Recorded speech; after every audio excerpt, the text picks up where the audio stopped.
Hey guys, we're going to put in a tail pull handle in a Cessna 140.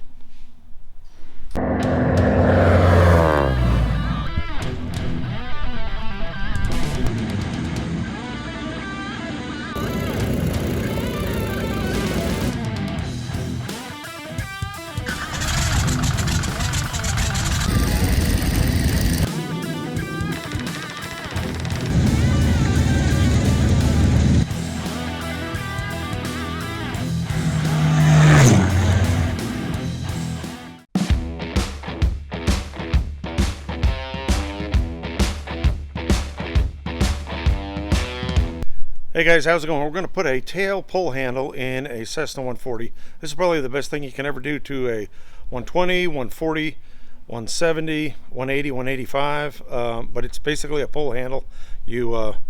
Pardon me, it's mounted inside the aircraft and then it slides in and retracts. I believe it's actually derived from the Bird Dog, L19 Bird Dog Model 305. So the aircraft it goes into is 120, 140, 150 tail dragger, 152 tail dragger, 170, 172 tail dragger, 175 tail dragger, 180, 185, 190, 195, and Luscombe 8 series. Probably the best thing you can put in an aircraft, one of these tail dragger aircraft, because it actually gives you something to hold on to when you're rolling the aircraft out. On the little airplanes, the 120, 140, and the Luscombe, it only has one handle that comes out. On the bigger aircraft, it has a handle that comes out both sides, which is kind of cool. Easy installation. There's 6 rivets on either side. The hardest part is climbing in the fuselage. So I'm going to do that.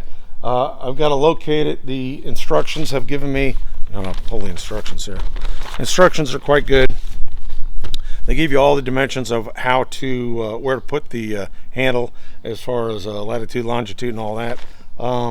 Gives you a breakdown of all the piece parts, STC information, and they even give you we took the rivets out of the bag. They even give you a bag of rivets to put in, so you basically have everything. I would highly recommend putting this in with rivets. I see people putting them with screws, which I think is stupid. It's not that hard to do. If you're in there with a wrench and all that, you might as well just rivet it. So anyway, it goes on this aircraft. It goes about here, which is nice because then when you're pushing, you can put one hand up on the bulkhead and the other hand here pull, and that way you're not squeezing the tail feathers or moving any of that stuff. Same thing for going back, bringing it back into a hangar or something like that, moving it backwards, is it keeps you from squeezing and breaking the horizontal stabilizer ribs and that kind of stuff. So that's it. I'm going to put the camera on whatever they call it, stop motion or whatever, and we will I'm going to go inside and do that. It's absolutely miserable. Tom's going to be out here drilling holes and clecoing and shooting rivets, so really not a whole lot to see, but we'll show you the end result for sure. And a climb in. Not that big a deal. You've got to go over the battery box in this aircraft under the hatch shelf, so it's a little bit of a squeeze for me. If anybody's chunkier than I am, I would find somebody thinner. Hardest thing I had to do here is basically crawl into the hole. Big thing here is if you're going to do this, try to level the aircraft up. Makes the crawl a whole lot easier than trying to go downhill and back uphill. As you can see, the quarters are pretty tight. If you have to do this with a tail on, which most folks will be doing, you'll just have to carry a few more things in with you. You'll have to bring a drill in with you, and measuring stuff and a few other things. I was able to have Tom send me some of that stuff in through the lightning hole in the tail can.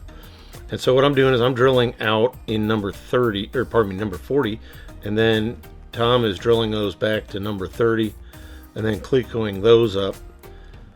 Then we're getting all of the other holes drilled. So we're taking everything up to number 30 or 1/8 inch, deburring and all that. Then Tom is stuffing the rivets into the hole and then getting ready to shoot. So you can see when he puts ears on, then he's ready to shoot. He's slowly handing me stuff in there.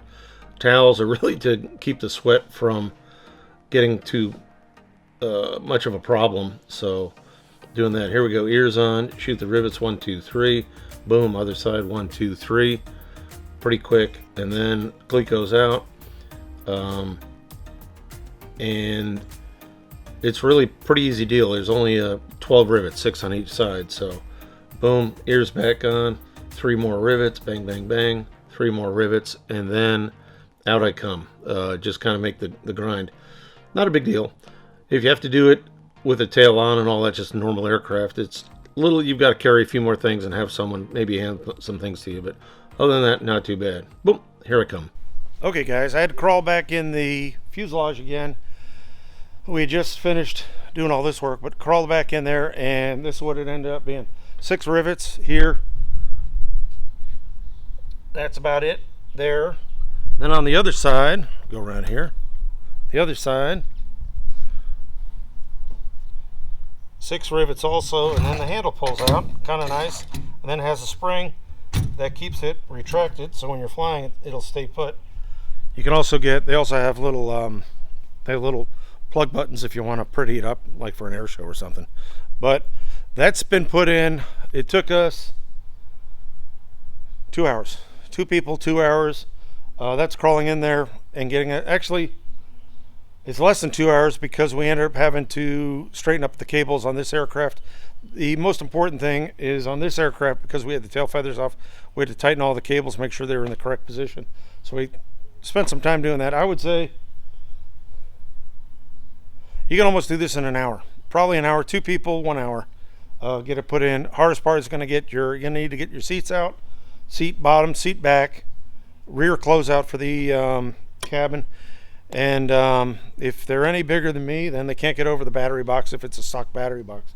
But short of that, that's probably one of the best deals you can do for a tail dragger metal airplane. BAS, they've got them. For what it is, it's very reasonably priced. So I would say definitely put that in, and we'll catch you guys later. Go fly yourself. HangaRatz, I'm Bill, and be safe out there.